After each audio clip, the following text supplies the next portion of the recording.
మహాభారతంలో ఎన్నో కథలు. కాని కొన్ని కథలు మనల్ని ఎప్పటికీ వెంటాడతాయి. అందులో ఒకటి ఈ హంస కాకి కథ.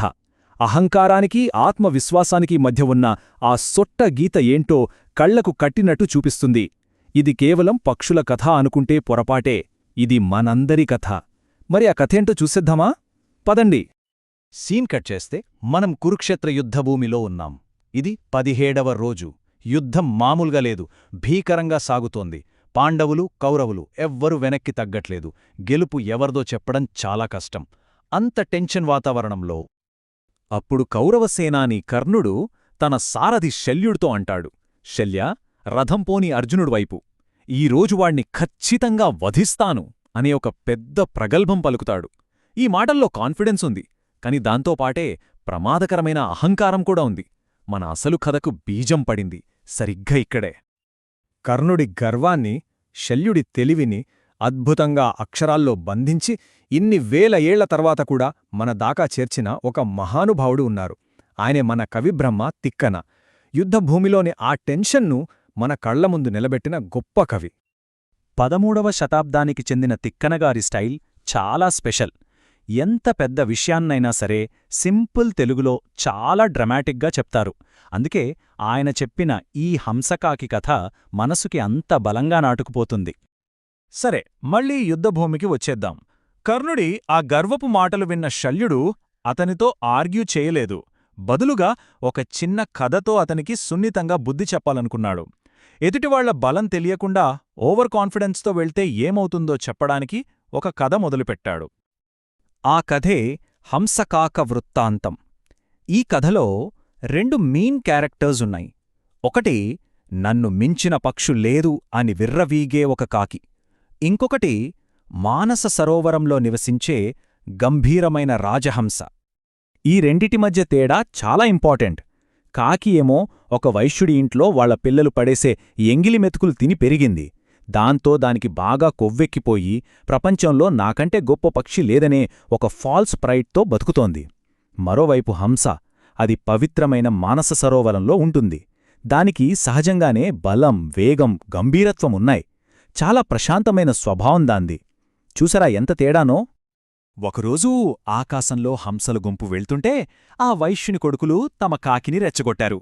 అరే, పక్షులన్నింట్లో నువ్వే గొప్పోడివి, వెళ్ళి ఆ హంసలను నీ స్టైల్స్తో ఓడించలేవా అన్నారు. అంతే, ఆ మాటలతో కాకి గర్వం కట్టలు తెంచుకుంది. ఆ పొగడతలకు పొంగిపోయిన కాకి గర్వంగా హంసల దగ్గరకు వెళ్ళి ఇలా అంటుంది, నాకు 101 రకాల ఫ్లయింగ్ స్టైల్స్ తెలుసు. వాటిలో ఒక్కో దానితో నేను 100 యోజనాల దూరం ఎగరబల్లను అని గొప్పలు చెప్పుకుంది. ఇది అహంకారం పీక్స్కు వెళ్లడమంటే. అది చెప్పిన కొన్ని స్టైల్స్ చూడండి. పైకెగరడం, కిందకి దూకడం, జిగ్జాగ్గా వెళ్లడం, ఇలా ఏవేవో విన్యాసాలు పేర్లు చెప్తుంది. ఇవన్నీ షో కోసం తప్ప నిజమైన స్టామినాకు, స్ట్రెంగ్త్కు ప్రూఫ్ కాదు, జస్ట్ బిల్డప్ అన్మాట. కాకి ఆర్భాటమంతా విన్న హంస చాలా ప్రశాంతంగా, మిత్రమా, నాకు నీలా 101 స్టైల్స్ తెలియవు. నాకు తెలిసింది ఒక్కటే, పక్షులన్నీ ఎగిరే సహజమైన పద్ధతి. ఆ ఒక్క పద్ధతితోనే సముద్రం మీద పందెం వేద్దాంరా అని పిలిచింది.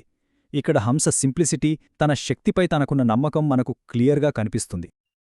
పందెం స్టార్ట్ అయింది. కాకి తన 101 విన్యాసాల ప్రదర్శన మొదలుపెట్టింది. హంస చుట్టూ తిరుగుతూ, దాని ముక్కుతో ముక్కు రాస్తూ, ఎగతాళి చేస్తూ ఎగరసాగింది. కాని హంస ఏమాత్రం చలించలేదు. ఒకే స్పీడుతో స్టెడీగా తన జర్నీని కంటిన్యూ చేసింది. అలా ఎగురుతూ ఎగురుతూ వాళ్లు సముద్రం మధ్యలోకొచ్చారు. ఇక్కడే కథలో అసలైన ట్విస్ట్. కాకి గర్వానికి, రియాలిటీకి మధ్య ఉన్న తేడా బయటపడే సమయం వచ్చేసింది. ఎటు చూసినా నీళ్లే, కింద అనంతమైన సముద్రం, పైన అంతులేని ఆకాశం. రెస్టు తీసుకోడానికి ఒక్క కొమ్మలేదు, ఒక్క కొండలేదు. అప్పుడు కాకికి తన తప్పు తెలిసి వచ్చింది. అయ్యో, తెలియక ఈ హంసతో పోటీకి దిగాను. ఇక్కడ ఆగడానికి ఏమీ లేవు. ఈ సముద్రం చాలా భయంకరంగా ఉంది అని భయంతో వణికిపోయింది. తన శక్తిని అనవసరమైన షో కోసం వేస్ట్ చేసిన కాకి కంప్లీట్గా అలసిపోయింది. దాని రెక్కలు కొట్టుకోవడం ఆగిపోయాయి. అది మెల్లగా సముద్రంలోకి పడిపోవడం మొదలైంది. దాని గర్వమంతా నీరుగారిపోయింది. ప్రాణభయంతో హెల్ప్లెస్గా మిగిలిపోయింది. అప్పుడు కాకి హంసను వేడుకుంది. ఎంగిలి మెతుకులు తిని కొవ్వెక్కి గర్వంతో ప్రవర్తించాను. నా స్ట్రెంగ్త్ ఏంటో నేను తెలుసుకోలేకపోయాను. ప్లీజ్ నన్ను క్షమించి నా ప్రాణాలు కాపాడు, నన్ను తిరిగి నా వాళ్ల దగ్గర చేర్చు అని దీనంగా బతిమాలింది. నిజమైన బలం ఉన్నవాడికి కరుణ కూడా ఉంటుంది. హంస జాలిపడి ఆ కాకిని తన వీపుమీద ఎక్కించుకుని సేఫ్గా ఒడ్డుకు చేర్చింది. ఇది హంస గొప్పతనాన్ని తెలియజేస్తుంది. కాకిని ఒడ్డున దించి హంస వెళ్ళిపోతూ ఒక్కటే మాట చెప్పింది, ఇక మీదట ఎప్పుడూ ఇలాంటి అవివేకమైన అగౌరవమైన పనులు చెయ్యకు అని. ఈ ఒక్క మాటలో ఎంత లోతైన నీతి ఉందో కదా. అసలు శల్యుడు ఈ కథను కర్ణుడికి ఎందుకు చెప్పాడు?